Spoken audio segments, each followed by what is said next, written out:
আমাদের ওই যে তাহেরি ভাই, ওনার নামটা কেন নাম বলি, তো উনি অনেক বক্তব্যই দেয়। আচ্ছা, এখানে যদি আমি 1 ঘন্টা কথা বলি, 1 ঘন্টা কথা বলতে বলতে আমার মুখ দিয়ে একটা কথা উলটপালট বের হতে পারে কিনা? 2022-এর আমি 2020 বলতে পারি কিনা? হয়ে যেতে পারে 2022 না বলে ফেললাম 1992। যেমন আমার ছোট ভাইয়ের জন্ম 2007 সালে, মনে সে বলে যে 1986 সালে জন্ম, একবার বলে ফেলছে। তা আমার আব্বা বলে যে তুই কি আমার আব্বা জন্ম হয়েছিস না 1916 সাল, সরি, ও বলছে 1916 সাল থেকে সৌদি আরবে আসি। ও বলতে চাইছিল 2007 সাল থেকে। ও কি বলছে 1916 সাল। আমার আব্বা কয় তোর দাদাও তো মনে হয় জন্ম হয় না ওই সময়। তাহলে এরকম কথার ভুল হয় কিনা? তো তাহিরি ভাই এরকম একটা ওয়াজে, শ্রোতাদের কথা বলতেছি, মানে আপনাদের কথা, রাগ করিয়েন না। আপনারা কত নিচে নামছেন দেখেন, কি মনে কষ্ট নিচ্ছেন? আচ্ছা নিচে নামান না যান, মানে আপনারা কত বেখেয়ালি ওয়াজের মঞ্চে যান। এবার সুন্দর কথা কইছি না? বেখেয়ালিটা সুন্দর, ঠিক না? বাঙালি তো খালি মানুষের অপমান করলেই ভালো লাগে। আস্তাগফিরুল্লাহ, মাফ করুক, আল্লাহ স্বভাব খারাপ আমাদের, আল্লাহ আমাদেরকে আশ্রয় দিক।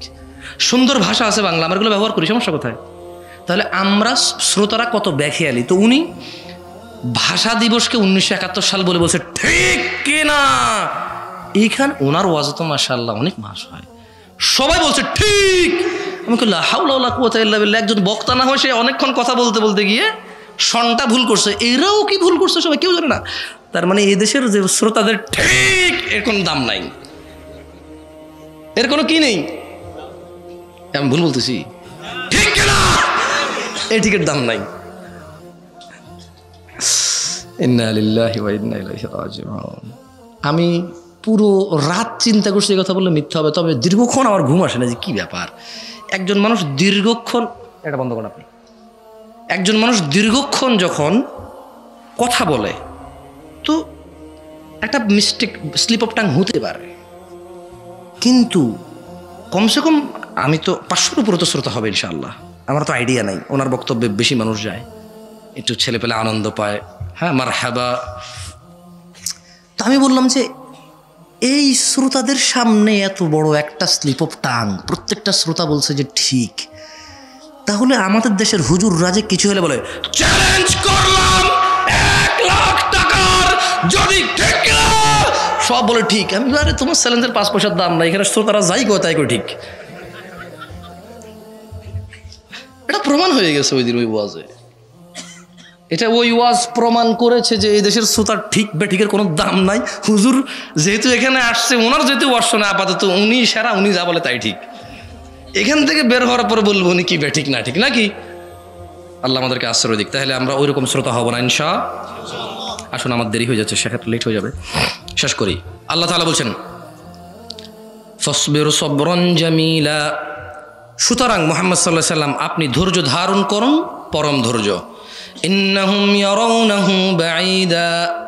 তারা ওই আযাবটাকে অনেক দূরে মনে করে। ওয়া নারাহু করিবা। আল্লাহ বলছে যে আমি এটাকে দেখছি আসন্ন, মানে এসে যাবে। তাহলে এক ব্যক্তি কি চাইছে, কি আসুক? যেটা অবধারিত আসবেই আসবে। কাফেরদের জন্য এটা রক্ষা করার।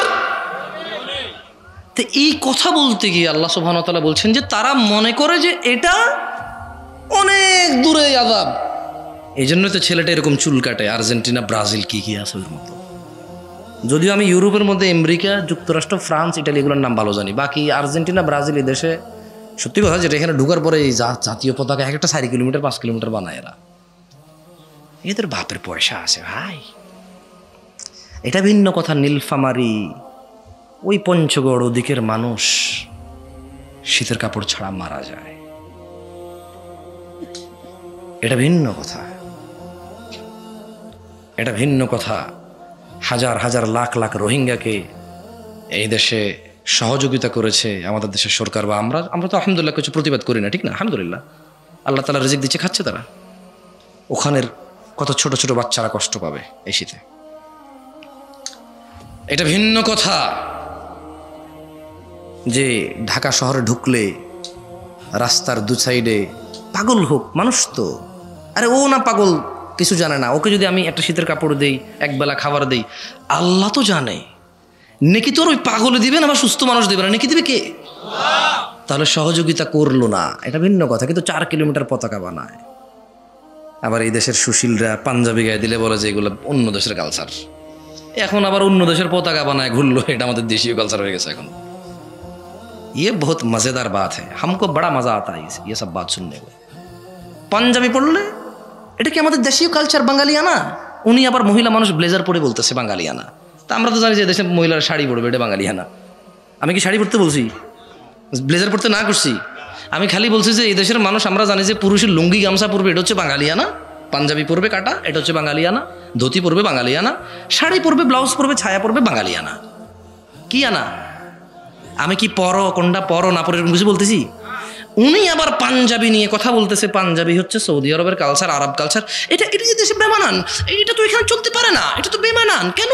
এটা কি বাঙালিয়ানা নাকি? তো আপনি ব্লেজার পরে, ওটা খুব বাঙালিয়ানা, এটা খুবই বাঙালিয়ানা। আল্লাহ আমাদেরকে ক্ষমা করুন।